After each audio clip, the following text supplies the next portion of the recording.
எனக்கு என்னென்னா அந்த பத்திரிகையாளர்கள் ஒரு கேள்வியை திரும்ப திரும்ப மாறிக்கிட்ட கேட்குறாங்க. நீங்கள் ஏன் இந்த மாதிரி படம் எடுக்கிறீங்க, ஏன் இந்த மாதிரி படம் எடுக்கிறீங்க, நீங்கள் சமூகத்துக்குள்ளே ஒரு பிரச்சனையை உண்டு பண்ணணும்னு நினைக்கிறீங்கன்றாங்க. இது எவ்வளவு அபத்தமான ஒரு கேள்வியாக இருந்ததுன்னு நான் பார்த்தேன். நான் கண்ணுக்கு தெரியாத சாமி, இல்லாத பேய், இது ரெண்டை பற்றி இங்கே நிறைய சினிமா வந்து வெற்றி அடைஞ்சிக்கிட்டே இருக்குது. சாமி யாரும் பார்த்ததும் கிடையாது, அதை பற்றி படம் எடுத்தால் கொண்டாடுறாங்க. பேய் அது இல்லவே இல்லை. ஏன்னா பேயை விட மனுஷன் ரொம்ப மோசம்னு நான் நினைக்கிறது.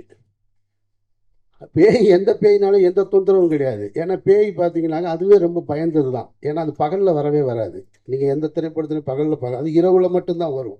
அதுவே ரொம்ப பயந்தது. அது பகலில் போனால் ஆளுங்க நிறையா இருப்பாங்கன்னு இவனுக்கு பயந்துட்டு ஓடிடும். இது ரெண்டை பற்றியும் படம் எடுக்கலாம்.